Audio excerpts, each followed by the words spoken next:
Big story really emerging from the voter turnout itself.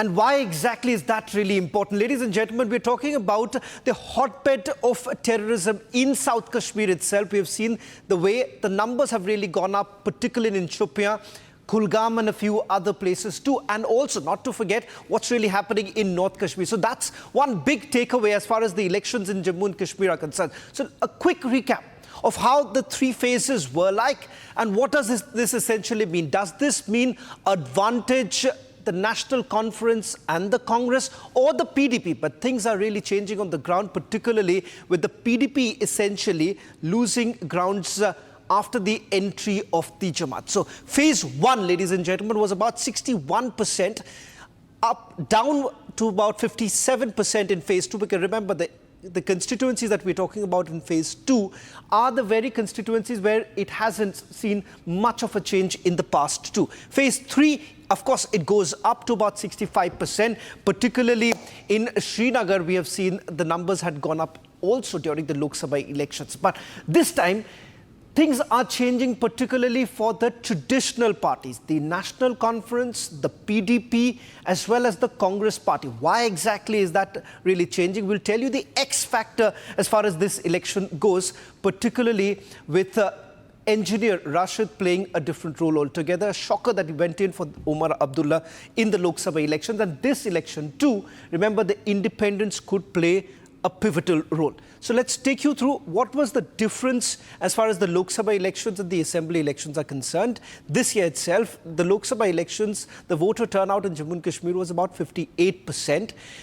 In the Assembly elections, it goes up substantially to 63%. Now, this is being viewed as, is this some sort of a mandate to the abrogation of Article 370, the loss of the special status? Statehood became one of the big talking points this election season. So that's what your 2024 Lok Sabha Assembly elections are concerned in Jammu and Kashmir. I'll also take you through what's really happening in Haryana, because that's where the Congress believes that they have a chance this time. So let's take you through the Haryana voter turnout, 65% in 2024. to about 68% in 2024 Assembly elections itself. Here too, the story essentially being that as far as the BJP is concerned, they have essentially focused once again to their usual vote bank of the non-Jat vote bank is what their focus has been. But of course, what could be really different this time?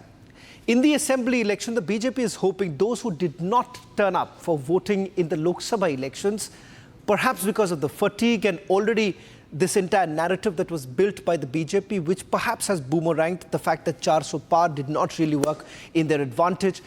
This time in the Assembly, the narrative is that those who did not come out perhaps have, and the BJP feels that that's where their advantage basically lies at this point in time. What really happens for the Congress party? Remember, for the Congress party, their last good turnout or their good show was back in the 80s, and also in 2014 itself, we have seen how the numbers had essentially dipped for the Congress party. So, Abhishek, what has essentially happened is that the story this time, this election, lies in the turnout itself, particularly in Jammu and Kashmir. And as far as Haryana is concerned, we are looking at these numbers which the BJP essentially believes has been in their advantage. Does that really happen? Exit poll numbers do not really indicate the same, because for the BJP in Haryana this time, it's a disastrous performance if you simply go by the exit poll numbers.